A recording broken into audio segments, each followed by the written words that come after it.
Simply outrageous. Life is simply outrageous. Why don't you be simply outrageous? 'Cause you need to be simply outrageous. Simply outrageous. SIMP. 10 simply outrageous lessons learned on the road to Entrepreneur of the Year. Small business and entrepreneurship is where the big money is made. There are 25 million entrepreneurs in the United States or more. 20 million of these entrepreneurs have less than 50 employees. Entrepreneurship is where the action and the fun is. As an entrepreneur, you can be simply outrageous, making money while helping others. In my office hangs the wonderful paradox. The wonderful paradox says, I have more fun and enjoy more financial success when I stop trying to get what I want and start helping others get what they want. People are becoming sick and tired of being sick and tired. They want to get their lives back. They want to spend more time with their families. They want to stop trading time for money at a job that they don't like. This audio will share with you 10 simply outrageous lessons learned on my road to Entrepreneur of the Year. In 1997, I was awarded the U.S. Small Business Administration Young Entrepreneur of the Year Award for the state of North Carolina and the Southeast region of the United States. In a presentation, I once heard a speaker say that it is selfish not to share information with others that has helped you become successful. So I have answered the challenge, and I am going to share with you some of my simply outrageous lessons learned on my road to Entrepreneur of the Year. The following simply outrageous lessons are discussed in my book, Simply Outrageous, Lessons Learned on the Road to Entrepreneur of the Year. So let's get started. Simply outrageous. Lesson 1. Promoting pays big dollars. If you don't tell people about your success, they probably won't know about it. You see, you're the storyteller of your own life. You can create the legend. There is nothing worse than being ordinary. Go out and live a simply outrageous life. You've got a new boss now, and you need to buy a mirror to find out who it is. Jesus told his disciples, go and tell people what you have personally seen and heard, how the lame walk, the deaf hear, the blind now see, and if they don't receive you, dust off your shoes and go to the next town.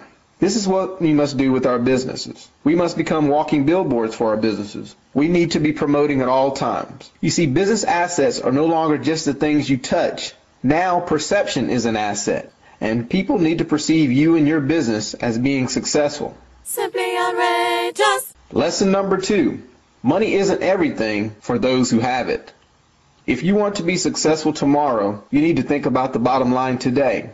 There are two kinds of money problems. There's a problem of too much money, and then there's a problem of too little money.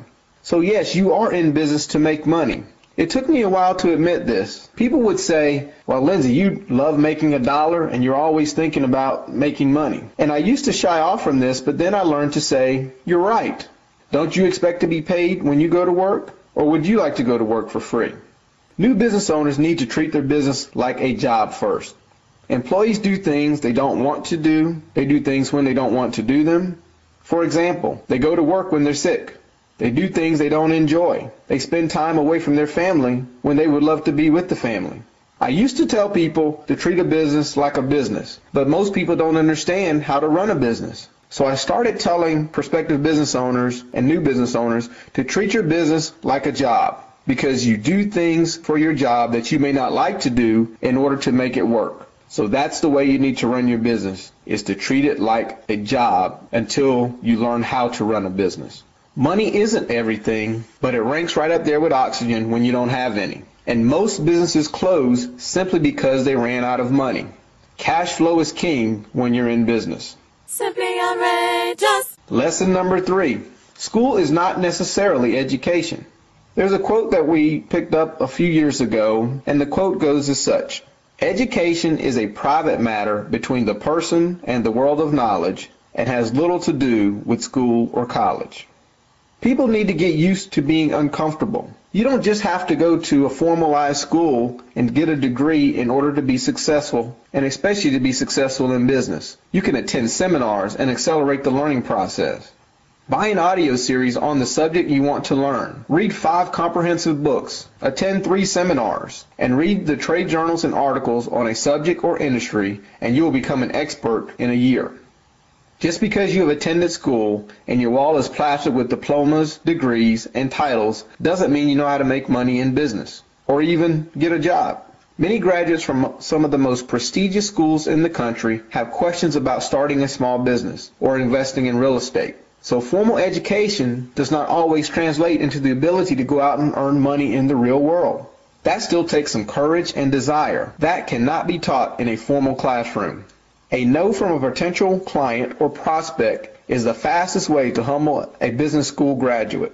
I've seen MBAs from some of the most prestigious schools in the country get a no from a potential client, and it shatters their whole concept of business. Traditional schooling teaches you that there is a right and wrong answer to everything. Well, in the real world, it's all about negotiation and shades of gray. When someone tells you no, that no doesn't necessarily mean we can't do business. That no may be only for that idea, at that time, and in that structure. Robert Kennedy once said that about half the people you talk to will say no to anything that you suggest. Simply outrageous. Lesson number 4, ask and ye shall receive. Questions are powerful. You must ask for what you want. People will do what you genuinely ask them to do.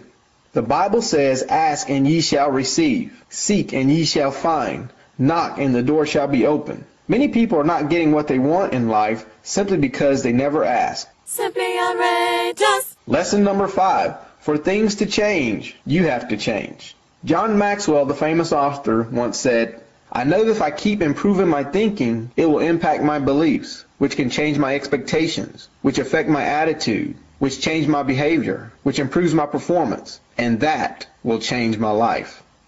You will be the same person 5 years from now, except for the books you read, the audios you listen to, and the people you hang around. So it is time to take an assessment of your life and see who you're hanging around and who is influencing you. Then you can visualize what the near future will look like. To be more than you are, you will have to become more. The only way that this can happen is to compress your learning curve by learning from others more successful than you. Some of my best thinking has been done by others. I could have stayed up all night and still not come up with some of these lessons. So if you combine the thoughts you have with the thoughts of others, you will come up with thoughts you never had. Simply outrageous.